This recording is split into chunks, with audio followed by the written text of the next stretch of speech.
ನಮಸ್ತೆ, ನಾನು ನಿಮ್ಮ ವಿಜಯ್. ಅಭ್ಯುದಯ ಚಾನಲ್ಗೆ ಸ್ವಾಗತ, ಸುಸ್ವಾಗತ. ಇವತ್ತಿನ ಒಂದು ಓಪನಿಂಗ್ಸ್ ಎಲ್ಲಪ್ಪ ಇರೋದನ್ನೋದಾದರೆ ಬೆಂಗಳೂರು ಮತ್ತು ಮಂಡ್ಯ ಲೊಕೇಶನಲ್ಲಿ.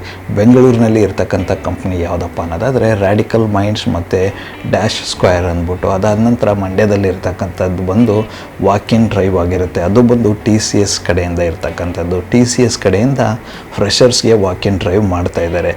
TCS ಕಡೆಯಿಂದ ನಡೀತಕ್ಕಂಥ ವಾಕಿನಲ್ಲಿ ಯಾವುದೆಲ್ಲ ಒಂದು ಎಜುಕೇಷನ್ ಬ್ಯಾಕ್ಗ್ರೌಂಡ್ ಅಲೋ ಇದೆ ಅಂತ ನೋಡುವ. ಅದನ್ನು ಬಿಟ್ಟು ಮಿಕ್ಕಿದ ಎರಡು ಕಂಪ್ನಿಗಳಲ್ಲಿ ಯಾವುದೆಲ್ಲ ಪೊಸಿಷನ್ ಓಪನಿಂಗ್ಸ್ ನಡೀತಾ ಇದೆ ಅಂತ ಈ ಒಂದು ವಿಡಿಯೋದಲ್ಲಿ ನೋಡ್ಕೊಂಬರುವ. ಬನ್ನಿ, ಇನ್ನೇಕೆ ತಡ, ಇವತ್ತಿನ ಈ ಒಂದು ವಿಡಿಯೋನ ಸ್ಟಾರ್ಟ್ ಮಾಡುವ. ಮೊದಲಿಗೆ ರ್ಯಾಡಿಕಲ್ ಮೈಂಡ್ಸಲ್ಲಿ ಇರ್ತಕ್ಕಂಥ ಓಪನ್ ಪೊಸಿಷನ್ ನೋಡುವ. ಯಾವುದಪ್ಪ ಇವ್ರ ಹತ್ರ ಇರ್ತಕ್ಕಂಥ ಓಪನ್ ಪೊಸಿಷನ್ ಅನ್ನೋದಾದರೆ ಕಸ್ಟಮರ್ ಸಪೋರ್ಟ್ ಎಕ್ಸಿಕ್ಯೂಟಿವ್. ಈ ಒಂದು ಪೊಸಿಷನ್ಗೆ ಇವ್ರ ಹತ್ರ ಓಪನಿಂಗ್ಸ್ ನಡೀತಾ ಇದೆ ಅಂದ್ಕೊಳ್ಳಿ. ಈ ಒಂದು ಪೊಸಿಷನ್ಗೆ ಇವ್ರು ಕೇಳ್ತಕ್ಕಂಥ ಎಜುಕೇಷನ್ ಬ್ಯಾಕ್ಗ್ರೌಂಡ್ ಬಂದು ಗ್ರ್ಯಾಜುಯೇಷನ್ ಅಥವಾ ಅಂಡರ್ ಗ್ರ್ಯಾಜುಯೇಷನ್ ಅಂತ ಹೇಳ್ತಾ ಇದ್ದಾರೆ. ನೀವೇನಾದರೂ ಗ್ರ್ಯಾಜುಯೇಷನ್ ಕಂಪ್ಲೀಟ್ ಆಗಿದ್ರು ಕೂಡ ಅಪ್ಲೈ ಮಾಡ್ಬೋದಾಗಿರುತ್ತೆ, ಅಂಡರ್ ಗ್ರ್ಯಾಜುಯೇಟ್ ಆಗಿದ್ರು ಕೂಡ ಅಪ್ಲೈ ಮಾಡ್ಬೋದಾಗಿರುತ್ತೆ. ಇವರೊಂದು ಎಕ್ಸ್ಪೀರಿಯನ್ಸ್ ರಿಕ್ವೈರ್ಮೆಂಟ್ ಬಂದು 0 to 3 years ಅಂತ ಹೇಳ್ತಾ ಇದ್ದಾರೆ. ನೀವು ಫ್ರೆಷರ್ಸ್ ಆಗಿದ್ದರೂ ಕೂಡ ಈ ಒಂದು ಪೊಸಿಷನ್ನ ಟ್ರೈ ಮಾಡ್ಬೋದಾಗಿರುತ್ತೆ. ಈ ಒಂದು ಪೊಸಿಷನ್ಗೆ ಇವರು ಪೇ ಮಾಡ್ತಕ್ಕಂಥ ಸ್ಯಾಲ್ರಿ ಒಂದು as per the industry standards ಅಂತ ಹೇಳ್ತಾ ಇದ್ದಾರೆ. ಅಂದರೆ ಈ ಒಂದು ಪೊಸಿಷನ್ಗೆ ಕರೆಂಟ್ ಇಂಡಸ್ಟ್ರಿನಲ್ಲಿ ಬೇರೆಲ್ಲ ಕಂಪ್ನಿಗಳು ಏನು ಪೇ ಮಾಡ್ತಾ ಇದ್ದಾರೆ ಅದರ ಪ್ರಕಾರ ಇವರು ಕೂಡ ಪೇ ಮಾಡ್ತಾರೆ. ಬಟ್ ಅದು ಬಂದು ನಿಮ್ಮ ಎಕ್ಸ್ಪೀರಿಯನ್ಸ್ ಬೇಸ್ ಮೇಲೆ ಇರುತ್ತೆ. ನೀವು ಎಕ್ಸ್ಪೀರಿಯನ್ಸ್ಡಾಗಿ ಅಪ್ಲೈ ಮಾಡ್ತಾ ಇದ್ದರೆ ಎಕ್ಸ್ಪೀರಿಯನ್ಸ್ಗೆ ಏನು ಪೇ ಮಾಡಬೇಕು ಅದನ್ನು ಮಾಡ್ತಾರೆ. ಫ್ರೆಷರ್ಸ್ ಥರ ಅಪ್ಲೈ ಮಾಡ್ತಾ ಇದ್ದರೆ ಫ್ರೆಷರ್ಸ್ಗೆ ಏನು ಪೇ ಮಾಡಬೇಕು ಅದನ್ನು ಮಾಡ್ತಾರೆ. ಈ ಒಂದು ಜಾಬ್ ಪ್ರೊಫೈಲ್ಗೆ ಇವರು ಕೆಲವೊಂದಿಷ್ಟು ರಿಕ್ವೈರ್ಮೆಂಟ್ನ ಕೇಳಿದ್ದಾರೆ. ಏನಪ್ಪ ಅನ್ನೋದಾದರೆ ಗುಡ್ ಕಮ್ಯುನಿಕೇಷನ್ ಸ್ಕಿಲ್ಸ್ ಅಂತ ಹೇಳ್ತಾ ಇದ್ದಾರೆ. ಸೊ ನಿಮ್ಮ ಹತ್ರ ಅದ್ಭುತವಾಗಿರ್ತಕ್ಕಂಥ ಕಮ್ಯುನಿಕೇಷನ್ ಸ್ಕಿಲ್ಸ್ ಇರಬೇಕು ಅಂತ ಹೇಳ್ತಾ ಇದ್ದಾರೆ. ಅದಾದ ನಂತರ ಬೇಸಿಕ್ ನ್ಯಾವಿಗೇಷನ್ ಆಫ್ ಕಂಪ್ಯೂಟರ್ ಮತ್ತು ಟೈಪಿಂಗ್ ಸ್ಕಿಲ್ಸ್ ಅಂತ ಕೇಳ್ತಾ ಇದ್ದಾರೆ. ನಿಮಗೆ ಬೇಸಿಕ್ ಕಂಪ್ಯೂಟರ್ ನ್ಯಾವಿಗೇಷನ್ ಸ್ಕಿಲ್ಸ್ ಇರಬೇಕು, ಅದರ ಜೊತೆಗೆ ಟೈಪಿಂಗ್ ಕೂಡ ಗೊತ್ತಿರಬೇಕು ಅಂತ ಹೇಳ್ತಾ ಇದ್ದಾರೆ. ಅದಾದ ನಂತರ ಮುಂದಿನ ಒಂದು ರಿಕ್ವೈರ್ಮೆಂಟ್ ಏನಪ್ಪ ಅನ್ನೋದಾದರೆ candidate should be comfortable to working 24/7 shift ಅಂತ ಹೇಳ್ತಾ ಇದ್ದಾರೆ. ಅದು ಬಂದು ಹೆಣ್ಣು ಮಕ್ಕಳಿಗೆ ಹೊರತುಪಡಿಸಿ ಯಾರಾದರೂ ಹೆಣ್ಣು ಮಕ್ಕಳು ಈ ಒಂದು ಜಾಬ್ ಪ್ರೊಫೈಲ್ನ ಟ್ರೈ ಮಾಡಬೇಕು ಅನ್ನೋದಾದರೆ ಅವರಿಗೆ ಕೇವಲ ಡೇ ಶಿಫ್ಟ್ ಇರುತ್ತೆ. ಯಾರಾದರೂ ಗಂಡು ಮಕ್ಕಳೆಲ್ಲ ಟ್ರೈ ಮಾಡ್ತಾ ಇದ್ದಾರೆ ಅವರಿಗೆ 24/7 ಇರುತ್ತೆ. ರೊಟೇಷ್ನಲ್ ಶಿಫ್ಟ್ ಇರುತ್ತೆ. ಯಾವ ಶಿಫ್ಟ್ ಟೈಮಿಂಗ್ ಬೇಕಿದ್ರೂ ಕೊಡ್ಬೋದು. ಆ ಒಂದು ಶಿಫ್ಟ್ ಪ್ರಕಾರ ನೀವು ವರ್ಕ್ ಮಾಡಬೇಕಾಗುತ್ತೆ ಅಂತ ಹೇಳ್ತಾ ಇದ್ದಾರೆ. ಈ ಒಂದು ಜಾಬ್ ಬಂದು 3 ಲೊಕೇಶನಲ್ಲಿ ಓಪನಿಂಗ್ಸ್ ನಡೀತಾ ಇದೆ. ಎಲ್ಲಪ್ಪ ಅನ್ನೋದಾದರೆ ಗುರುಗ್ರಾಮ್, ನೋಯ್ಡಾ ಮತ್ತು ಬೆಂಗಳೂರು. ನಾನು ಬೆಂಗಳೂರಿನ ಲೊಕೇಶನ್ನ ಡೀಟೇಲ್ಸ್ ನಿಮಗೆ ಕೊಡ್ತೇನಂತೆ. ಈ ಒಂದು ಜಾಬ್ ಪ್ರೊಫೈಲ್ಗೆ ನೀವೇನಾದರೂ ಇಂಟ್ರೆಸ್ಟೆಡ್ ಆಗಿದ್ದು ಅಪ್ಲೈ ಮಾಡಬೇಕು ಅನ್ನೋದಾದರೆ ಅವರ ಒಂದು ಡೀಟೇಲ್ಸ್ನ ನಾನು ಇಮೇಲ್ ಆಗಿರ್ಬೋದು ಅಥವಾ ಅವರ ಒಂದು ಕಾಂಟ್ಯಾಕ್ಟ್ ನಂಬರ್ನ ಡಿಸ್ಕ್ರಿಪ್ಷನ್ ಬಾಕ್ಸಲ್ಲಿ ಕೊಟ್ಟಿರ್ತೇನಂತೆ. ಆ ಒಂದು ಇಮೇಲ್ ID-ಗೆ ನಿಮ್ಮ ಅಪ್ಡೇಟೆಡ್ ರೆಸ್ಯೂಮ್ ಕಳಿಸೋದ್ರ ಮೂಲಕ ಅಪ್ಲೈ ಮಾಡ್ಬೋದಾಗಿರುತ್ತೆ. ನಿಮಗೆ ಅಪ್ಲೈ ಮಾಡೋಕ್ಕೆ ಇಂಟ್ರೆಸ್ಟ್ ಇಲ್ಲ, ಡೈರೆಕ್ಟಾಗಿ ಹೋಗ್ತೀನಂದ್ರೂ ಕೂಡ ನಡೆಯುತ್ತೆ. ಯಾಕಂದರೆ ವಾಕಿನ್ ಕೂಡ ನಡೀತಾ ಇದೆ ಇವ್ರ ಹತ್ರ. ವಾಕಿನ್ ಟೈಮಿಂಗ್ ಬಂದ್ಬಿಟ್ಟು ಸೋಮವಾರದಿಂದ ಶನಿವಾರದವರೆಗೂ ಬೆಳಗ್ಗೆ 10 ಗಂಟೆಯಿಂದ ಸಂಜೆ 6 ಗಂಟೆವರೆಗೂ ನಡೀತಾ ಇರುತ್ತೆ. ಆ ಒಂದು ವಾಕಿನ್ ಕಂಪ್ಲೀಟ್ ಅಡ್ರೆಸ್ನ ನಾನು ಡಿಸ್ಕ್ರಿಪ್ಷನ್ ಬಾಕ್ಸಲ್ಲಿ ಕೊಡ್ತೀನಂತೆ. ನೀವು 2 ಥರದಲ್ಲಿ ಯಾವ ಥರ ಬೇಕಿದ್ರೂ ಅಪ್ಲೈ ಮಾಡ್ಬೋದಾಗಿರುತ್ತೆ. ಒಂದು ವಾಕಿನ್ ಆದರೂ ಹೋಗ್ಬೋದು, ಇಲ್ಲ ಅನ್ನೋದಾದರೆ ಇಮೇಲ್ ಥ್ರೂ ಕೂಡ ಅಪ್ಲೈ ಮಾಡ್ಬೋದಾಗಿರುತ್ತೆ. ನೀವೇನಾದರೂ ಇಮೇಲ್ ಥ್ರೂ ಅಪ್ಲೈ ಮಾಡಿದರೆ ನಿಮ್ಮ ಒಂದು ಪ್ರೊಫೈಲ್ ಶಾರ್ಟ್ ಲಿಸ್ಟ್ ಆದರೆ ಅವರು ನಿಮಗೆ ಮುಂದಿನ ಡೀಟೇಲ್ಸ್ನ ತಿಳಿಸಿ ಕೊಡ್ತಾರೆ ಅಂತಲೇ ಹೇಳ್ಬೋದು. ಸೊ ಇದಾದ ನಂತರ ಮುಂದೆ ಇರತಕ್ಕಂಥ ಓಪನಿಂಗ್ಸ್ ಬಂದು ಡ್ಯಾಶ್ ಸ್ಕ್ವೇರ್ನಲ್ಲಿ ಇರತಕ್ಕಂಥ ಓಪನಿಂಗ್ಸ್ ಬಂದು MIS ಎಕ್ಸಿಕ್ಯೂಟಿವ್ ಅಂತ ಹೇಳ್ತಾ ಇದ್ದಾರೆ. ಈ ಒಂದು ಪೊಸಿಷನ್ಗೆ ಇವರ ಹತ್ರ ಓಪನಿಂಗ್ಸ್ ನಡೀತಾ ಇದೆ ಅಂದ್ಕೊಳ್ಳಿ. ಈ ಒಂದು ಪೊಸಿಷನ್ಗೆ ಇವರ ಒಂದು ಎಜುಕೇಷನ್ ರಿಕ್ವೈರ್ಮೆಂಟ್ ಬಂದು PUC ಅಬೋವ್ ಅಥವಾ ಡಿಗ್ರಿ ಯಾವುದಿದ್ರೂ ಕೂಡ ನಡೆಯುತ್ತೆ ಅಂತ ಹೇಳ್ತಾ ಇದ್ದಾರೆ. ಬಟ್ ಎಕ್ಸ್ಪೀರಿಯನ್ಸ್ ಇನ್ ಎಕ್ಸೆಲ್ ಇದ್ದರೆ ಓಕೆ ಅಂತ ಇದ್ದಾರೆ. ಯಾಕಂದರೆ ಇದು MIS ಬ್ಯಾಕ್ಗ್ರೌಂಡ್ ಇರೋದ್ರಿಂದ ನಿಮಗೆ ಎಕ್ಸೆಲಲ್ಲಿ ಅದ್ಭುತವಾಗಿರ್ತಕ್ಕಂಥ ನಾಲೆಡ್ಜ್ ಇದ್ದರೆ ಒಳ್ಳೆಯದು ಅಂತ ಹೇಳ್ತಾ ಇದ್ದಾರೆ. ಈ ಒಂದು ಜಾಬ್ ಪ್ರೊಫೈಲ್ಗೆ ಇವರು ಪೇ ಮಾಡ್ತಕ್ಕಂಥ salary as per the company standards ಅಂತ ಹೇಳ್ತಾ ಇದ್ದಾರೆ. ಅಂದರೆ ಈ ಒಂದು ಪೊಸಿಷನ್ಗೆ ಬೇಸ್ಡ್ ಆನ್ ಯುವರ್ ಎಕ್ಸ್ಪೀರಿಯನ್ಸ್ ಅವ್ರು ಏನು ಪೇ ಮಾಡಬೇಕು ಅದನ್ನು ಮಾಡ್ತೀನಿ ಅಂತ ಹೇಳ್ತಾ ಇದ್ದಾರೆ. ಈ ಒಂದು ಪ್ರೊಫೈಲ್ಗೆ ಇವರು ಕೆಲವೊಂದಿಷ್ಟು ರಿಕ್ವೈರ್ಮೆಂಟ್ಸ್ನ ಕೇಳ್ತಾ ಇದ್ದಾರೆ. ಏನಪ್ಪ ಅದು ಅನ್ನೋದಾದರೆ ಬೇಸಿಕ್ ಟು ಅಡ್ವಾನ್ಸ್ ಎಕ್ಸೆಲ್ ಗೊತ್ತಿರಬೇಕು ಅಂತ ಹೇಳ್ತಾ ಇದ್ದಾರೆ ನಿಮಗೆ. ಅದಾದ ನಂತರ ಪಿವಟ್ ಟೇಬಲ್ ಬಗ್ಗೆ ಐಡಿಯಾ ಇರಬೇಕು ಅಂತ ಹೇಳ್ತಾ ಇದ್ದಾರೆ. ಅದಾದ ನಂತರ ಗೂಗಲ್ ಶೀಟ್ಸ್ ಬಗ್ಗೆ ಐಡಿಯಾ ಇರಬೇಕು. ಅದಾದ ನಂತರ ಕೊನೆಯದಾಗಿ VLOOKUP ಬಗ್ಗೆ ಐಡಿಯಾ ಇರಬೇಕು ಅಂತ ಕೂಡ ಕೇಳ್ತಾ ಇದ್ದಾರೆ. ಸೊ ನಿಮಗೇನಾದರೂ ಎಕ್ಸೆಲಲ್ಲಿ VLOOKUP ಹಾಕೋದಕ್ಕೆ, ಪಿವಟ್ ಟೇಬಲ್ ಹಾಕೋದಕ್ಕೆ ಮತ್ತು ಎಕ್ಸೆಲ್ ನಾಲೆಡ್ಜ್ ಇದ್ದರೆ ಖಂಡಿತವಾಗಿ ಈ ಒಂದು ಜಾಬ್ನ ಟ್ರೈ ಮಾಡ್ಬೋದಾಗಿರುತ್ತೆ. ಅದಾದ ನಂತರ ಮುಂದಿನ ಒಂದು ರಿಕ್ವೈರ್ಮೆಂಟ್ ಬಂದು ಡೇಟಾ ಸಾರ್ಟಿಂಗ್ ಆ್ಯಂಡ್ ವ್ಯಾಲಿಡೇಷನ್ ಅಂತ ಹೇಳ್ತಾ ಇದ್ದಾರೆ. ಅಂದರೆ ನಾನು ಆವಾಗಲೇ ಹೇಳ್ದಂಗೆ ಈ ಒಂದು ಜಾಬ್ ಬಂದು ಪರ್ಟಿಕ್ಯುಲರ್ ಆಗಿ MIS ರಿಲೇಟೆಡ್ ಆಗಿರುತ್ತೆ, ಡೇಟಾ ವರ್ಕ್ ಆಗಿರುತ್ತೆ. ಸೊ ಹಾಗಾಗಿ ನಿಮಗೆ ಡೇಟಾ ವ್ಯಾಲಿಡೇಷನ್ ಮತ್ತು ಸಾರ್ಟಿಂಗ್ ಬಗ್ಗೆ ಐಡಿಯಾ ಇರಬೇಕು ಅಂತ ಹೇಳ್ತಾ ಇದ್ದಾರೆ.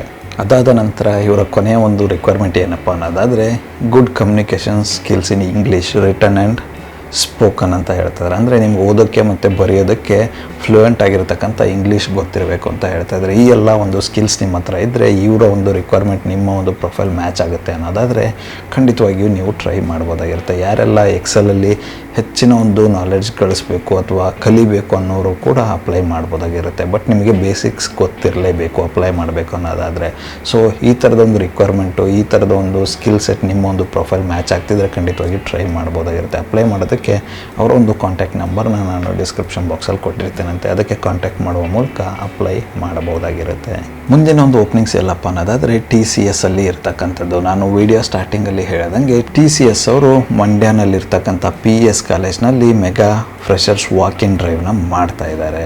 ಸೊ ಮಲ್ಟಿಪಲ್ ಆಗಿರ್ತಕ್ಕಂಥ ಎಜುಕೇಷನ್ ಬ್ಯಾಕ್ಗ್ರೌಂಡ್ನ ಇವರು ಹೈರ್ ಮಾಡ್ತಾ ಇದ್ದಾರೆ ಅಂದ್ಕೊಳ್ಳಿ. ಯಾವುದೆಲ್ಲ ಪೊಸಿಷನ್ಗೆ ಇವರು ಹೈರ್ ಮಾಡ್ತಾ ಇರೋದಪ್ಪ ವಾಕಿನಲ್ಲಿ ಅನ್ನೋದಾದರೆ ಬ್ಯಾಕ್ ಆಫೀಸ್ ಆಪ್ರೇಷನ್ಸ್ ಈ ಒಂದು ಪೊಸಿಷನ್ನು, ಅದಾದ ನಂತರ ಡೇಟಾ ಪ್ರೊಸೆಸಿಂಗ್ ಟ್ರಾನ್ಸಾಕ್ಷನ್ ಈ ಒಂದು ಪೊಸಿಷನ್ನು, ಎರಡಕ್ಕೂ ಕೂಡ ಇವರು ವಾಕಿನ್ ನಡೆಸ್ತಾ ಇದ್ದಾರೆ ಅಂದ್ಕೊಳ್ಳಿ. ಯಾವುದೆಲ್ಲ ಒಂದು ಎಜುಕೇಷನ್ ಬ್ಯಾಕ್ಗ್ರೌಂಡ್ ಅವರು ಈ ಒಂದು ವಾಕಿನಲ್ಲಿ ಪಾಲ್ಗೊಳ್ಳಬಹುದು ಅನ್ನೋದಾದರೆ BCom, BAF, BBI, BBA, BCA, BBM ಮತ್ತು BA, BMS, BSc ಈ ಎಲ್ಲ ಒಂದು ಎಜುಕೇಷನ್ ಬ್ಯಾಕ್ಗ್ರೌಂಡ್ ಕ್ಯಾಂಡಿಡೇಟ್ಸು ಈ ಒಂದು ವಾಕಿನಲ್ಲಿ ಪಾಲ್ಗೊಳ್ಳಬಹುದಾಗಿರುತ್ತೆ. ಬಟ್ ಈ ಒಂದು ವಾಕಿನ್ಗೆ ಅಗ್ರಿಕಲ್ಚರ್ ಮತ್ತು ಹಾರ್ಟಿಕಲ್ಚರ್ ಬ್ಯಾಕ್ಗ್ರೌಂಡ್ ಇರ್ತಕ್ಕಂಥ ಎಜುಕೇಷನ್ ಕ್ಯಾಂಡಿಡೇಟ್ಸ್ಗಳಿಗೆ ಎಂಟ್ರಿ ಇರಲ್ಲ. ಸೊ ಅದನ್ನು ಹೊರತುಪಡಿಸಿ ಬೇರೆಲ್ಲ ಕ್ಯಾಂಡಿಡೇಟ್ಗಳು ಅಪ್ಲೈ ಮಾಡಬಹುದಾಗಿರುತ್ತೆ, ಟ್ರೈ ಮಾಡಬಹುದಾಗಿರುತ್ತೆ. ಈ ಒಂದು ವಾಕಿನ್ಗೆ ಇವರು ಪರ್ಟಿಕ್ಯುಲರ್ ಆಗಿರ್ತಕ್ಕಂಥ ಪಾಸ್ಔಟ್ ಇಯರ್ನ ಕೇಳ್ತಾ ಇದ್ದಾರೆ. ಎಲ್ಲ ಒಂದು ಎಜುಕೇಷನ್ ಬ್ಯಾಕ್ಗ್ರೌಂಡ್ ನಾನು ಆವಾಗಲೇ ಏನು ಹೇಳಿದೆ ಎಲ್ಲದಕ್ಕೂ ಕೂಡ ಇವರು ಪರ್ಟಿಕ್ಯುಲರ್ ಆಗಿರ್ತಕ್ಕಂಥ ಪಾಸ್ಔಟ್ ಇಯರ್ ಕೇಳ್ತಾ ಇದ್ದಾರೆ. ಯಾವುದಪ್ಪ ಅನ್ನೋದಾದರೆ 2023ಇಂದ 2023ವರೆಗೂ ಯಾರೆಲ್ಲ ಪಾಸ್ಔಟ್ ಆಗಿರ್ತಾರೆ ಆ ಒಂದು ಕ್ಯಾಂಡಿಡೇಟ್ಸ್ ಈ ಒಂದು ವಾಕಿನಲ್ಲಿ ಪಾಲ್ಗೊಳ್ಳಬಹುದಾಗಿರುತ್ತೆ. ಅದು ರೆಕಗ್ನೈಸ್ ಆಗಿರ್ತಕ್ಕಂಥ ಯೂನಿವರ್ಸಿಟಿನಲ್ಲಿ ಕಂಪ್ಲೀಟ್ ಮಾಡಿರಬೇಕು. ಅಂದರೆ ರೆಗ್ಯುಲರ್ ಆಗಿರ್ತಕ್ಕಂಥ ಕ್ಯಾಂಡಿಡೇಟ್ಸ್ ಮಾತ್ರ ಟ್ರೈ ಮಾಡಬಹುದಾಗಿರುತ್ತೆ. ಈ ಒಂದು ಜಾಬ್ ರೋಲ್ಗೆ ಇವರು ಹೇಳ್ತಾ ಇರ್ತಕ್ಕಂಥದ್ದು ಇನ್ನೊಂದು ಏನಪ್ಪ ಅನ್ನೋದಾದರೆ ಕೇವಲ ಗ್ರ್ಯಾಜುಯೇಟ್ ಪರ್ಸನ್ಸ್ ಮಾತ್ರ ಈ ಒಂದು ವಾಕಿನಲ್ಲಿ ಪಾಲ್ಗೊಳ್ಳಬಹುದಾಗಿರುತ್ತೆ. ಪೋಸ್ಟ್ ಗ್ರ್ಯಾಜುಯೇಟ್ ಆಗಿರ್ಬೋದು ಅಥವಾ ಅಂಡರ್ ಗ್ರ್ಯಾಜುಯೇಟ್ ಆಗಿರ್ಬೋದು, ಯಾವುದೇ ಕಾರಣಕ್ಕೂ ಎಲಿಜಿಬಲ್ ಇರಲ್ಲ, ಅವರು ಹೋದರೂ ಕೂಡ ವೇಸ್ಟ್ ಆಗಿರುತ್ತೆ. ಸೊ ಅದನ್ನು ಗಮನದಲ್ಲಿಟ್ಕೊಳ್ಳಿ. ಮತ್ತು ಇನ್ನೊಂದು ಏನು ಹೇಳ್ತಾ ಇದ್ದಾರಪ್ಪ ಅನ್ನೋದಾದರೆ should be open to work in shifts ಅಂತ ಹೇಳ್ತಾ ಇದ್ದಾರೆ. ಅಂದರೆ ಪರ್ಟಿಕ್ಯುಲರ್ ಆಗಿರ್ತಕ್ಕಂಥ ಬೇರೆ ಬೇರೆ ಶಿಫ್ಟ್ಸ್ ಇರುತ್ತೆ. ಯಾರೆಲ್ಲ ಕ್ಯಾಂಡಿಡೇಟ್ಸ್ಗಳು ಈ ಒಂದು ವಾಕಿನಲ್ಲಿ ಸೆಲೆಕ್ಟ್ ಆಗ್ತಾರೆ ಆ ಶಿಫ್ಟ್ ಪ್ರಕಾರ ವರ್ಕ್ ಮಾಡಬೇಕು ಅಂತ ಹೇಳ್ತಾ ಇದ್ದಾರೆ. ಅದಾದ ನಂತರ ಇವರು ಹೇಳ್ತಾ ಇರ್ತಕ್ಕಂಥ ಮುಂದಿನ ಒಂದು ಇನ್ಸ್ಟ್ರಕ್ಷನ್ ಏನಪ್ಪ ಅನ್ನೋದಾದರೆ candidate should be able to work in any of the TCS location in Bengaluru ಅಂತ ಹೇಳ್ತಾ ಇದ್ದಾರೆ. ಅಂದರೆ ನೀವೇನಾದರೂ ಆ ವಾಕಿನಲ್ಲಿ ಸೆಲೆಕ್ಟ್ ಆದರೆ ಬೆಂಗಳೂರಿನಲ್ಲಿ ಇರತಕ್ಕಂಥ ಯಾವುದಾದ್ರೂ ಒಂದು TCS ಬ್ರಾಂಚ್ಗೆ ನಿಮ್ಮನ್ನು ಕಳಿಸ್ಬೋದಾಗಿರುತ್ತೆ. ಸೊ ಅದಕ್ಕೂ ನೀವು ರೆಡಿ ಇರಬೇಕು ಅಂತಲೇ ಹೇಳ್ತಾ ಇದ್ದಾರೆ. ಈ ಒಂದು ಜಾಬ್ ರೋಲ್ಗೆ ಸೆಲೆಕ್ಷನ್ ಪ್ರಾಸೆಸ್ ಯಾವ ಥರ ಇರುತ್ತಪ್ಪ ಅನ್ನೋದಾದರೆ ಆ್ಯಪ್ಟಿಟ್ಯೂಡ್ ಟೆಸ್ಟ್ ಇರುತ್ತೆ. ಅದಾದ ನಂತರ based on your education background selection process ಇರುತ್ತೆ. ಸೊ ಇದ್ರ ಮೂಲಕ ಇವರು ಸೆಲೆಕ್ಟ್ ಮಾಡ್ತಾನೆ ಅಂತ ಹೇಳ್ತಾ ಇದ್ದಾರೆ.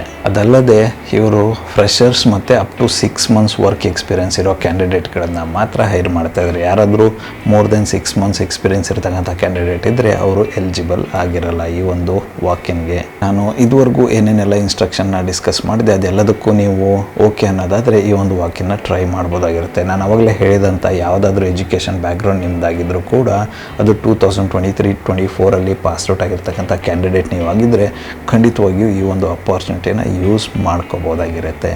ಈ ಒಂದು ವಾಕಿನ್ಗೆ ನೀವೇನಾದರೂ ಹೋಗಲು ಇಂಟ್ರೆಸ್ಟೆಡ್ ಕ್ಯಾಂಡಿಡೇಟ್ಸ್ ಆಗಿದ್ದರೆ ಕೆಲವೊಂದಿಷ್ಟು ಡಾಕ್ಯುಮೆಂಟ್ಸ್ನ ಕ್ಯಾರಿ ಮಾಡಬೇಕಾಗಿರುತ್ತೆ. ಏನೆಲ್ಲ ಅದು ಡಾಕ್ಯುಮೆಂಟ್ಸ್ ಕ್ಯಾರಿ ಮಾಡಬೇಕು ಅನ್ನೋದಾದರೆ ಅಪ್ಡೇಟೆಡ್ ರೆಸ್ಯೂಮೆ, ಅದರ ಜೊತೆಗೆ ನಿಮ್ಮ ಗೌರ್ಮೆಂಟ್ ID ಪ್ರೂಫ್, ಅದಾದ ಮೇಲೆ ನಿಮ್ಮ ಅಕಾಡೆಮಿಕ್ ಸರ್ಟಿಫಿಕೇಟ್ಸ್ ಏನಿರುತ್ತೆ ಅದೆಲ್ಲನೂ ಕ್ಯಾರಿ ಮಾಡಬೇಕಾಗಿರುತ್ತೆ. ಒರಿಜಿನಲ್ ಜೊತೆಗೆ ಸ್ಕ್ಯಾನ್ಡ್ ಕಾಪೀಸ್ ಕೂಡ ಕ್ಯಾರಿ ಮಾಡಬೇಕಾಗಿರುತ್ತೆ. ಅದಾದ ನಂತರ TCS ಅಪ್ಲಿಕೇಶನ್ ಫಾರ್ಮ್ನ ಕ್ಯಾರಿ ಮಾಡಬೇಕು ಅಂತ ಇದ್ದಾರೆ. ಆ ಒಂದು ಲಿಂಕನ್ನು ನಾನು ಡಿಸ್ಕ್ರಿಪ್ಷನ್ ಬಾಕ್ಸಲ್ಲಿ ಕೊಡ್ತೀನಿ ಅಂತೆ. ನೀವೇನು TCS ಅಪ್ಲಿಕೇಶನ್ ಫಾರ್ಮ್ನ ಫಿಲ್ ಮಾಡ್ತೀರಿ, ನಿಮ್ಮ ನೇಮ್, ಡೇಟ್ ಆಫ್ ಬರ್ತ್ ಮತ್ತು ಅಡ್ರೆಸ್ ಏನಿದೆ as per your Aadhaar card fill ಮಾಡಬೇಕು ಅಂತ ಹೇಳ್ತಾ ಇದ್ದಾರೆ. ಸೊ ಗಮನದಲ್ಲಿ ಇಟ್ಕೊಳ್ಳಿ, ಇದನ್ನ ಫಾರ್ಮ್ನ ಫಿಲ್ ಮಾಡಬೇಕಾದ್ರೆ ನಿಮ್ಮ ಹೆಸರು, ಡೇಟ್ ಆಫ್ ಬರ್ತ್ ಮತ್ತು ನಿಮ್ಮ ವಿಳಾಸನ ಬಂದು ನಿಮ್ಮ ಆಧಾರ್ ಕಾರ್ಡಲ್ಲಿ ಏನಿರುತ್ತೆ ಅದನ್ನೇ ಫಿಲ್ ಮಾಡಿ ತಪ್ಪದೆ.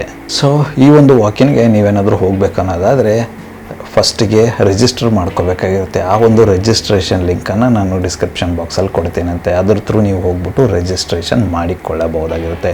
ಈ ಒಂದು ವಾಕಿನ್ ಎಲ್ಲಪ್ಪ ನಡೀತಾ ಇರೋದು ಅನ್ನೋದಾದರೆ PES engineering college of Mandya ಅಲ್ಲಿ ನಡೀತಾ ಇರತಕ್ಕಂಥದ್ದು. ಮತ್ತೊಂದು ಸರ್ತಿ ಹೇಳ್ತಾ ಇದ್ದೀನಿ, ವಾಕಿನ್ ಡೇಟ್ ಬಂದು ಇದೇ ತಿಂಗಳ 14ನೇ ತಾರೀಕು. ವಾಕಿನ್ ಟೈಮಿಂಗ್ ಬಂದ್ಬಿಟ್ಟು ಏನಪ್ಪ ಇರೋದು ಅನ್ನೋದಾದರೆ ಬೆಳಗ್ಗೆ 8:30 ಹಿಡ್ಕೊಂಡು ಮಧ್ಯಾಹ್ನ 11:00ವರೆಗೂ ಇರುತ್ತೆ. ಸೊ ಯಾರೆಲ್ಲ ಇಂಟ್ರೆಸ್ಟೆಡ್ ಕ್ಯಾಂಡಿಡೇಟ್ಸ್ ಇದ್ದೀರಾ, ನಾನು ಆವಾಗಲೇ ಏನೆಲ್ಲ ಡಾಕ್ಯುಮೆಂಟ್ಸ್ ಡಿಸ್ಕಸ್ ಮಾಡಿದೆ, ಏನೇನೆಲ್ಲ ಇನ್ಸ್ಟ್ರಕ್ಷನ್ಸ್ ಹೇಳಿದೆ, ಅದನ್ನು ಫಾಲೋ ಮಾಡಿಕೊಂಡು ಹೋಗ್ಬಿಟ್ಟು ಅಟೆಂಡ್ ಮಾಡ್ಬೋದಾಗಿರುತ್ತೆ.